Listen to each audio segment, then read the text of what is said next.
Oi, gente, o programa de hoje eu começo conversando com o missionário José Antônio de Souza. Há 28 anos ele sai pelo mundo pregando a palavra de Jesus. Peregrino incansável que acredita na cura através do amor.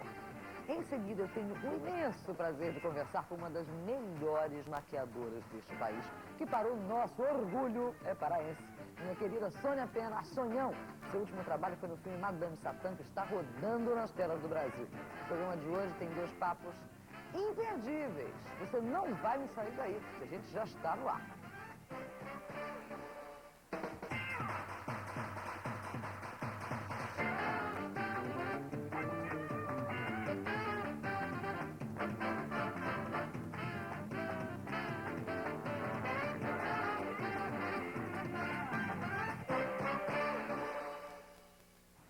Ele é de Lagoa Dourada, Minas Gerais. Solteiro, está com 52 anos. É filho do José e da Maria. Há 28 anos se dedica a pregar o evangelho pelo mundo, combatendo o uso das drogas e visitando presídios. O papo agora é com o missionário José Antônio de Souza Filho. José, muito bom ter você aqui. É um prazer todo meu estar com vocês nessa programação. E estamos aqui para responder as perguntas que foram formuladas. Né? Vamos lá. Vou pegar leve com o José. Pega leve com o José, vou pegar leve. Não, estou também tranquilo para José, deixa eu te perguntar. responder. Nasceu num lugar chamado Lagoa Dourada, filho do José e da Maria. Tendo filho de José, tu te sentiste um pouco predestinado à palavra de Cristo? Não, eu não vejo por esse lado, né? Mas eu sou uma pessoa privilegiada, podemos dizer, porque eu alcancei, através de uma experiência pessoal com a Bíblia, a verdadeira identidade com Cristo. E como todos nós podemos encontrar essa identidade com Ele. Por isso que Ele diz, examinai as Escrituras, porque elas testificam de mim, e encontrareis nelas a vida. O que é encontrar a sua vida? Como é que foi essa experiência na tua vida? Olha, há 28 anos atrás eu era um viciado em narcóticos, drogas, né? Era um hippie, vivia nos embalos dos anos 70, os meus ídolos eram os Beatles, Rolling Stones, Janis Joplin, e vivia naquele embalo de paz e amor, né? E em 74 eu tive distúrbios mentais e fiquei internado no Hospital Pinel, no Rio de Janeiro. E naquele hospital eu senti o drama da morte. Quanto tempo tu ficaste? Eu fiquei lá uma média de um mês, né? E nesta passagem pelo hospital eu não conhecia nada de Deus, não tinha nenhuma experiência com Deus. Mas na hora da angústia, da depressão, eu comecei a fazer uma reflexão, que somente um ser divino poderia me entender. Porque até então nem os psiquiatras ou psicólogos ou psicanalistas me entenderam. Não desprezando a medicina, só que a minha doença era irreversível. E aí eu fiz um pacto de fé. Comecei a meditar na natureza, no oceano, no mar. Eu falei, se é um Deus que rege o universo, Ele pode reger a minha vida. Então foi uma explosão de desabafo, de expor para fora o que eu necessitava, de alguém que me entendesse. E Jesus me entendeu pela minha fé. E já são 28 anos que eu continuo nessa caminhada, né? Quanto tempo demorou entre o momento de extrema dor e o momento de extrema felicidade por ter encontrado Jesus? Olha, foi um processo longo até, né? Não foi de um mês ou 2 meses, foi um processo longo. E cada dia que se passava havia muita pressão, né? Psicológica, as pessoas não me entenderam, achavam que eu estava sendo muito moralista, né? Porque eu deixei as drogas, deixei os meus amigos da época, e a sociedade realmente me discriminou. Então eu creio que levou uma espaço de uns 3 anos até eu ter uma estabilidade emocional e psicológica, né? Hoje em dia, como é que tu entendes aquelas coisas todas que passavam na tua cabeça no estado de loucura? Olha, eu estava à procura de algo, né? Todo jovem, adolescente, ele está sempre à procura de algo. E eu queria ter uma nova experiência, eu queria viver o momento, né? Que era os embalos dos anos 70, né? Não vou culpar a sociedade ou os amigos, as pessoas têm aquela mania de dizer, olha, foi as más companhias que me influenciaram. Não, foi uma decisão pessoal minha, eu queria ter uma experiência naquela... Que idade tu tinhas nessa época? Comecei com 19 anos, né, a me drogar, e aos 24 anos é que eu tive a depressão mesmo, o declínio espiritual, né. Mas tu usavas drogas de uma forma muito intensa? Drogas injetáveis, era psicotrópicos, né, e sem falar da maconha, que era todos os dias eu tinha que fumar um baseado, né, porque para mim aquilo era o momento e era o auge, né, da onda, da moda. Era normal. Era normal. E eu não queria ficar para trás, ser um careta, como dizia, né? Então eu tinha que estar me identificando com a juventude da época. Só que na hora da angústia, da depressão, ninguém me entendeu, né? E eu não entendia ninguém. Por isso que hoje eu sou um cristão. Não foi que alguém fez na minha cabeça, foi uma experiência pessoal que eu tive com Jesus Cristo. Sem religiosidade também. E essa missão que tu abraçaste, de sair pelo Brasil? E pelo mundo também. Estive 4 anos na Inglaterra e 7 meses em Bruxelas, na Bélgica, né? Pregando? Pregando. Aí você pode dizer, mas como é que você sai pregando sem... Quem que te mantém, alguém pode falar, né? Quando eu estive em Londres, eu trabalhava em hotel, ou eu trabalhei em lanchonete. Geralmente nós temos um subemprego lá na Europa. E nas horas vagas eu ia fazer minha missão. Meu trabalho é junto com presidiários. Há muitos presos brasileiros condenados por tráfico de drogas. Eu tenho uma amiga que trabalha no consulado brasileiro e todos os presos brasileiros, ela tem uma lista com o nome de cada um deles, o local que eles estavam presos, e eu ia visitá-los no final de semana.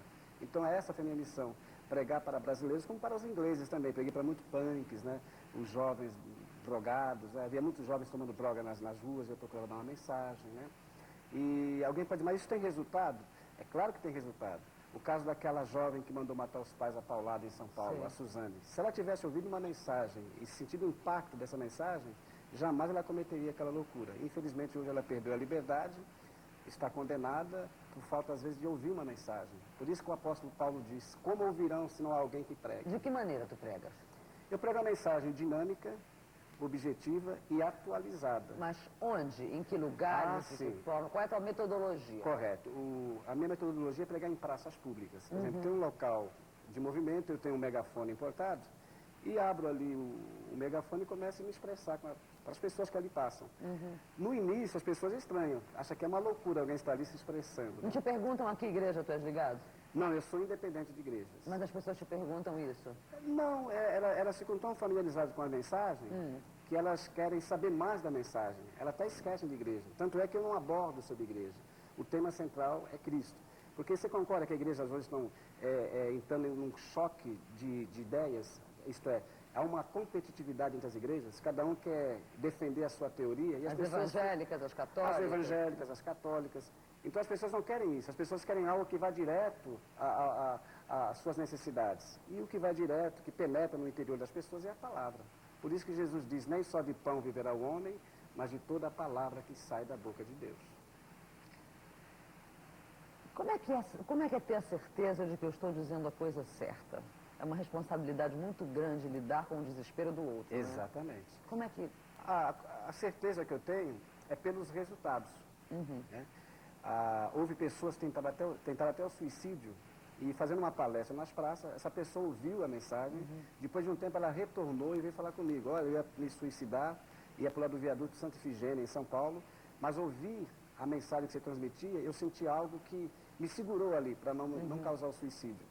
E essa pessoa hoje é um empresário bem-sucedido e ele veio relatar para mim o fato. E outros fatos, que coisa bonita. Jovens que viviam nas drogas também. Eu estive na Bélgica, em Bruxelas, muitos jovens não tinham opção de lazer. O brasileiro sai do Brasil para a Europa, vão se prostituir, as meninas, drogas. E não sabiam que havia alguém pregando o evangelho. Um brasileiro falando com outros brasileiros. E nós tínhamos uma comunidade em Bruxelas. Quando eu cheguei, tinha 10 jovens lá. Depois de 2 meses, tinha mais de 150 pessoas ouvindo o evangelho. Porque eu fui de encontro a essas pessoas, nas boates, nas danceterias. Não que eu forço a pessoa a crer. E aí, as pessoas não ficam um pouco precisando desse teu acompanhamento? Porque tu, não, por exemplo, tu não és um pastor, tu não tens uma igreja. Exato. Tu cativas e formas laços, inclusive eu imagino, emocionais dessas pessoas. Aí depois de um tempo, vai embora. As pessoas ficam órfãs de ti um pouco. É aí que é o X da questão. Eu creio que não. Olha bem, se você... É que a gente tem uma experiência pessoal com a Bíblia.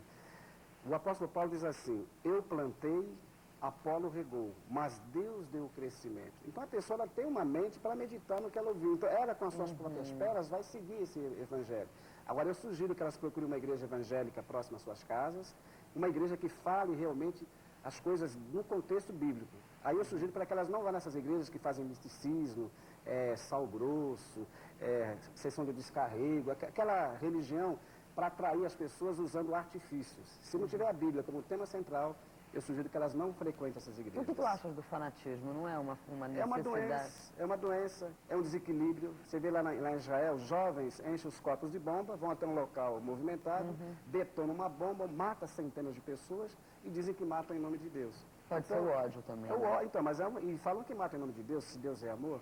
Na Irlanda, por exemplo, os irlandeses têm aquela guerra entre protestantes e católicos. É uma selvageria, é verdade. O IRA, enfim, tem tantas versões, até tantos filmes abordando de formas tão diferentes, porque as pessoas sempre se sentem com a razão, né? Exatamente. Na verdade.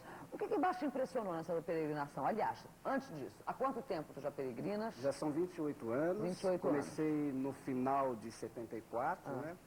E isso me impulsionou de uma maneira, assim, inesperada, né? Eu imaginava que eu seria realmente um missionário. Mas há 28 anos tu não só pregas, como tu viajas pregando. Eu viajo. E outra, eu trabalhei 12 anos no IBOP, fui chefe de operações. 1 ano e 2 meses, mais ou menos, que eu deixei toda a minha atividade social para me dedicar pelo país. Agora eu estou percorrendo todo o Brasil, 12 dias em cada capital brasileira. Por isso que eu estou aqui em Belém do Pará, cumprindo a etapa dessa missão. E me diz uma coisa, quando é que tu achas que ela termina? Não, ela não vai terminar. Ela vai até o final da minha vida, né? Enquanto eu tiver fôlego de vida, eu vou exercer essa atividade, que é uma atividade nobre. Você vê que a sociedade hoje está com medo de tudo e de todos. A violência, como você comentava ali no Camarim, no Rio de Janeiro, São Paulo, os grandes centros, estão totalmente dominados pelo crime. E o Evangelho é uma maneira de protestar e, ao mesmo tempo, libertar as pessoas que creem. Não adianta a pessoa sair de roupa branca e protestando, dizendo, queremos paz, com lencinho branco. Isso não vai resolver, mas o Evangelho é que vai trazer a verdadeira paz. Mas isso também não é uma forma de você se manifestar? Você, por exemplo, vestir uma roupa branca, ir para a rua com lenço. Eu digo, por que o Evangelho te parece a única saída? A única. Ou nenhuma outra te parece possível? Eu digo o Evangelho, mas isento de igrejas. Que tem igrejas que acham que a igreja dele é a melhor. Mas o budismo, por exemplo, o hinduísmo na Índia, que eles têm um outro Cristo. O Cristo deles é o Krishna. Né? O budismo que tem o Buda. Quer dizer, de uma certa forma, se você for ver na essência, são mensagens parecidas, com palavras diferentes, com personagens diferentes protagonizando a história. O que tu achas dessas outras religiões? Eu respeito todas essas religiões, como tem o budismo, tem o maometismo e assim por diante, o catolicismo. Só que eu falei que só Cristo, para mim, é a única opção de vida e a única solução, porque está provado biblicamente que não há outra alternativa a não ser a pessoa ter uma experiência pessoal com Cristo vivo. Por que eu digo Cristo vivo? Você que é uma jornalista, o Kaká da seleção brasileira, tetracampeão, jovem, bonito e rico, ele optou por Cristo. Em outros casos, a Patrícia Bravanel, filha do Silvio Santos, é uma jovem riquíssima, universitária e crê no Evangelho, independente da religião. E outras pessoas famosas, como pobres de todos os níveis, encontraram em Cristo a solução para os seus problemas. Agora, Jesus, para mim, é a única realmente razão da vida. Não desprezando as demais, mas o próprio Jesus diz, eu sou o caminho, a verdade e a vida, e ninguém vem ao Pai a não ser por mim. Ou seja, Cristo é a expressão máxima de Deus na Terra. Ele é o, como dizem os ingleses, é o number one, o the best. Né? Jesus is the best. Cristo é o the best. Exatamente. Que coisa boa. O que te deixa mais feliz na vida? É fazer esta vontade de Cristo, estar em comunhão com a palavra dele. Mas um momento, existe assim uma sensação no teu corpo, na tua mente, o que acontece que te deixa assim? O que acontece não é uma coisa de sensacionalismo, né?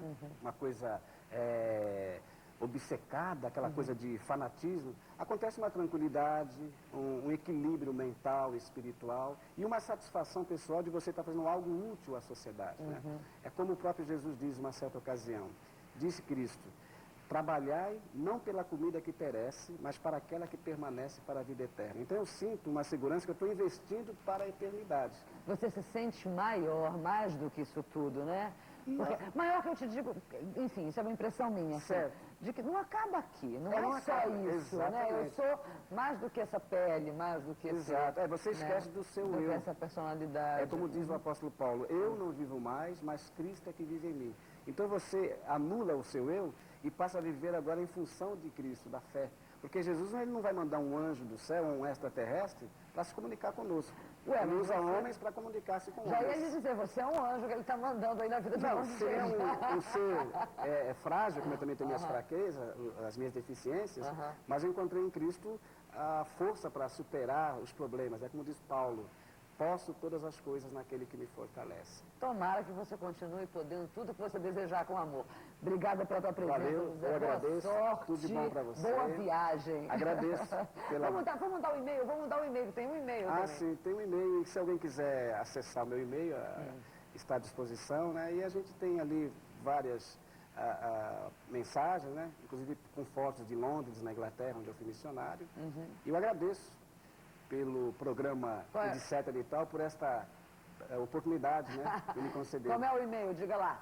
É www.sementedoreino, tudo junto, .hpg.com.br. Querido, que você volte a Belém com essa felicidade, com essa energia. Voltarei para realmente compartilhar com vocês. Então tá certo. No próximo bloco a gente vai conversar com uma figura que faz arte. Ela é uma artista. Sonhão. É já já.